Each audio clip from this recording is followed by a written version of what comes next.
Bon matin tout le monde, bienvenue à Santé Équilibre, mon nom est Marie-C.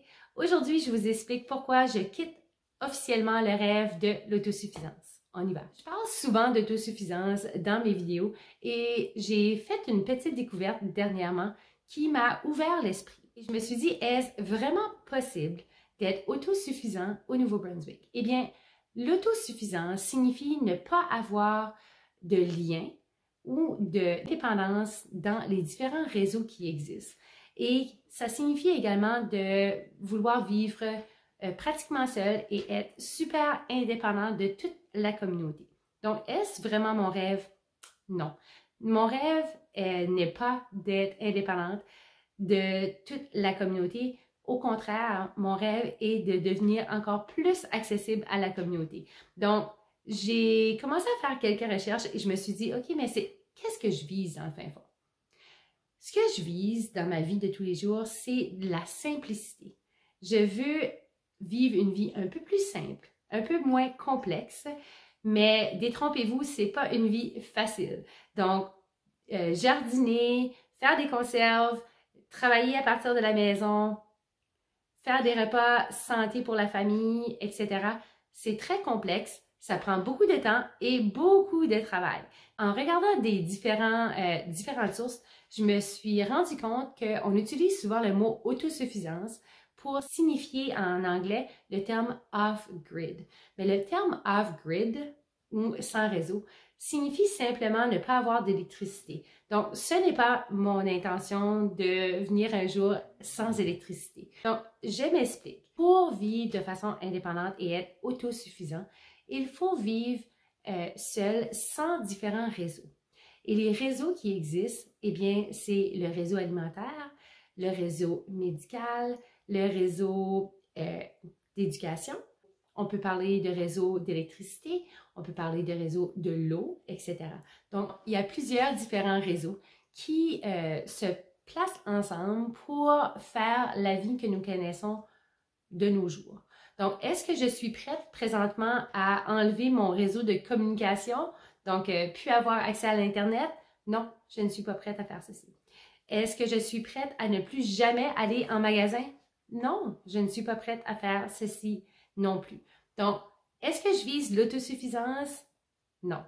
Est-ce que je vise un pourcentage d'amélioration? Oui. Donc, pour l'instant, ce que je peux dire, c'est que je veux diminuer mon pourcentage de dépendance aux différents réseaux.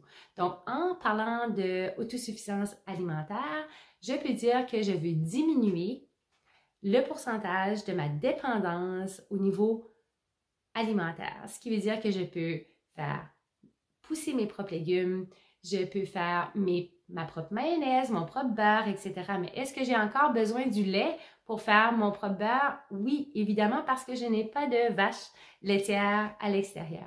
Donc, est-ce que je suis ou est-ce que je veux être 100% autosuffisante au niveau alimentaire? Non. Et je ne le serai probablement jamais. L'important ici, c'est de réaliser que l'autosuffisance, c'est un état d'esprit. Un état d'esprit qui vous indique que vous voulez être de plus en plus indépendant et que vous voulez être en mesure d'acquérir certaines connaissances que si à un moment donné, un jour, quelque chose arrive et que vous n'avez pas accès à aller au magasin, eh bien, vous avez les compétences pour le faire à la maison. Donc, c'est simple, je veux améliorer mes conditions, mais je ne veux pas être autosuffisante. Donc, les compétences qu'on doit acquérir, eh bien, il y en a plusieurs. Donc, être capable de cuisiner de la maison, être capable de faire ses propres conserves, être capable de fabriquer soi-même ses propres infrastructures, être capable d'aller puiser de l'eau, etc. Donc, comme vous pouvez voir, il y a beaucoup de compétences. Et est-ce qu'à l'âge de 40 ans, je vais acquérir toutes ces compétences pour être complètement indépendante des autres réseaux? Eh bien, non. Certainement pas. Mais je peux m'améliorer sur les différents réseaux. Donc, ce qui veut dire que, par exemple, pour le réseau de l'eau et les égouts. Donc, pour l'eau et les égouts, j'ai un puits à la maison. J'ai également une source d'eau sur notre terrain et j'ai accès à une rivière. Donc, si quelque chose arrive, que je n'ai pas accès à l'eau parce que mon eau est directement relié à l'électricité, eh bien, je peux quand même avoir une source d'eau pour boire et pour utiliser en cuisson, etc., etc. Donc, de ce côté, j'ai beaucoup plus de pourcentage d'indépendance que j'ai de pourcentage de dépendance. Sur d'autres choses, donc comme les communications, par exemple, je suis 100% dépendante. J'ai accès à l'Internet et je ne suis pas prête à enlever mon Internet pour l'instant. Est-ce que ça va arriver un jour? Probablement, mais pour l'instant, je n'ai pas besoin de faire de changement. Donc, en regardant les différents réseaux, je peux à chaque année faire quelques petites étapes et acquérir de nouvelles compétences pour diminuer ma dépendance. Si on pense au réseau hospitalier, eh bien, c'est certain que si demain matin, je me réveille ou ma fille se réveille, mon mari, et nous sommes malades, nous avons besoin de médicaments, nous avons besoin de consultations, nous allons aller directement à la source et nous allons aller à l'hôpital. Sauf que j'essaie sincèrement de pouvoir prévenir avant de guérir. Donc, on travaille beaucoup sur l'alimentation, on travaille beaucoup sur les produits naturels, ce qui nous permet d'avoir un peu plus de dépendance au niveau du réseau hospitalier.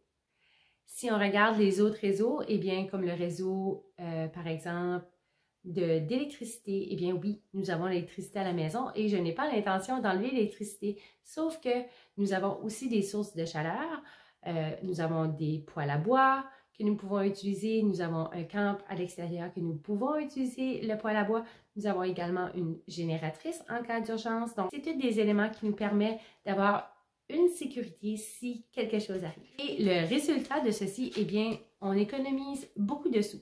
Évidemment, ça nous permet d'avoir une assurance. Donc, on parle souvent d'assurance vie, d'assurance de voiture, d'assurance de maison, etc. Pour notre part, nous avons une assurance de qualité de vie, donc une assurance alimentaire. Il y a plusieurs choses à la cave qui nous permettraient, en cas d'urgence, de pouvoir manger. Nous avons également beaucoup de compétences qui permettraient évidemment de survivre en cas de que nous devons rester 2, 3, 4 semaines à l'intérieur de la maison. Et cette assurance, c'est ce que j'appelle pour moi l'autosuffisance. Et ça me permet d'avoir la certitude que je peux prendre soin de ma famille si quelque chose arrive. Donc, est-ce que je veux vraiment être autosuffisante? Non.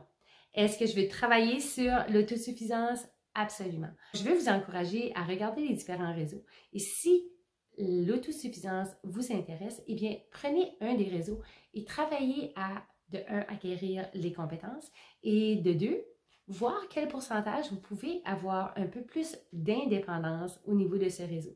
Donc, comme je vous ai dit tantôt, c'est un état d'esprit. Si vous choisissez que vous voulez travailler sur l'autosuffisance alimentaire, eh bien, vous n'avez même pas besoin d'un jardin. Commencez par essayer de cuisiner à la maison. Commencez à faire des conserves. Non seulement vous allez sauver extrêmement d'argent, mais vous allez également pouvoir améliorer votre autosuffisance. Donc, voici la petite capsule d'aujourd'hui. Je suis très consciente que ce n'est pas l'intérêt de tous, que c'est probablement pas la vidéo qui va être le plus populaire, mais c'est un sujet qui me tient extrêmement à cœur. Vous n'êtes pas obligé de vivre dans le bois, de quitter votre emploi pour travailler sur l'autosuffisance. Si vous avez aimé la capsule, appuyez sur le like, abonnez-vous à la chaîne et on se voit aux prochaines vidéos. Salut!